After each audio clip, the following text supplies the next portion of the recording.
कुंडा से विधायक रघुराज प्रताप सिंह उर्फ राजा भैया और उनकी पत्नी भानवी सिंह के बीच का विवाद सोशल मीडिया पर चर्चा में है। भानवी ने एक्स पर वीडियो फोटो शेयर करके राजा भैया के घर पर कथित हथियारों का जखीरा दिखाया है। उन्होंने दावा किया है कि ये अवैध हथियार हैं और पीएमओ, गृह मंत्रालय तथा यूपी सरकार को सबूत भेजे हैं, लेकिन कोई कार्रवाई नहीं हुई है। ऐसे में सवाल उठ रहा है कि वीडियो में दिख रहे असलहा कौन कौन से हैं, किस देश में बनता है, कैसे खरीद सकते हैं, क्या इनका लाइसेंस मिल जाता है, क्या ऐसा भी कोई हथियार है जिसका लाइसेंस भारत में नहीं मिलता है, एक व्यक्ति को कितने असलहे रखने की अनुमति है, असलहे अवैध हैं तो पुलिस एक्शन क्यों नहीं ले रही या जांच क्यों नहीं कर रही है, ऐसे मामलों में किन धाराओं में केस दर्ज हो सकता है, कितनी सजा होगी, इस रिपोर्ट में सब कुछ जानते हैं। नमस्कार, मैं हूं रजनीश यादव, आप देख रहे हैं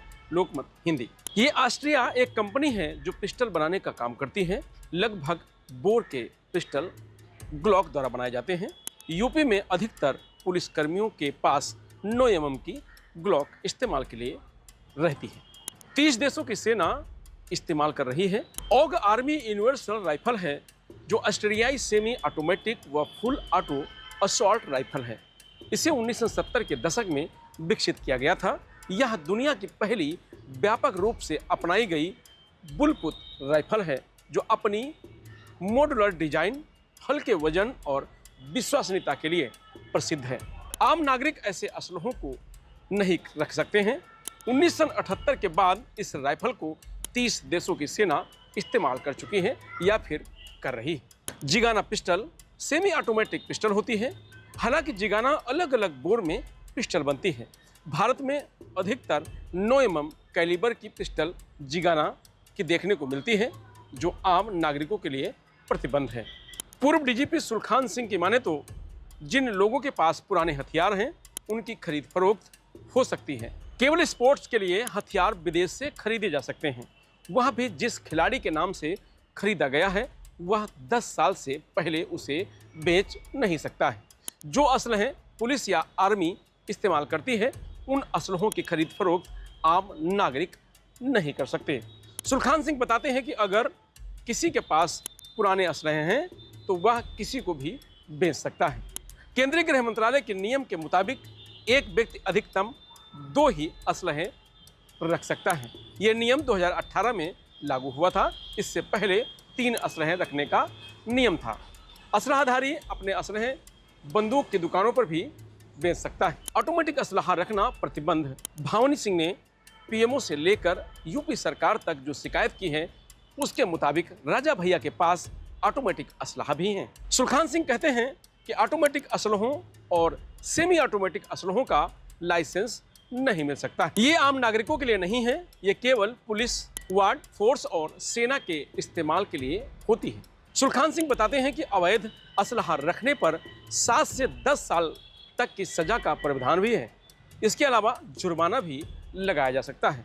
ऐसे मुकदमे इस तरह की शिकायत पर दर्ज नहीं होते हैं जब तक पुलिस पूरी तरह से छानबीन नहीं कर लेती है। अगर ऐसे अवैध असलहे हैं और पुलिस उनकी बरामदगी करती है तो आर्म्स एक्ट के तहत मुकदमा लिखा जाता है। पूर्व डीजीपी विक्रम सिंह की माने तो राजघरानों में असलहे रखने की परंपरा पुरानी है। राजा भैया के पास बड़ी संख्या में हथियार होना कोई हैरानी की बात नहीं है। उनके पिता उदय प्रताप सिंह भी असलहों के शौकीन रहे हैं और इसी वजह से उन पर केस भी दर्ज हुआ था। एक पुलिस अधिकारी ने नाम न छापने की शर्त पर बताया कि इन तस्वीरों में कुछ असलहे ऐसे भी दिख रहे हैं जो मॉडिफाई हैं। ऐसे में कई बार फोटो देखकर पहचान करना मुश्किल होता है कि असलहा किस कंपनी के या कितनी बोर का है। मसलन 455 बोर पर प्रतिबंध है जबकि 450 और आम नागरिकों के लिए उपलब्ध होता है। इन दोनों असलहों में बहुत ही मामूली अंतर होता है। राइफल में सबसे अच्छी राइफल रसिया की मानी जाती है जबकि पिस्टल के मामले में ऑस्ट्रिया और चाइना की पिस्टल की डिमांड ज़्यादा रहती है। राजा भैया और उनकी पत्नी भावनी सिंह का विवाद थम नहीं रहा है।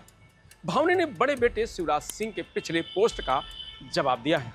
उन्होंने एक्स पर लिखा कि प्रिय बेटा, बड़कू पूत कपूत सुने हैं लेकिन ना माता सुनी कुमाता। नवरात्रि का अवसर है, घर घर में आरती हो रही है। पूत कपूत सुने हैं पर ना माता सुनी कुमाता।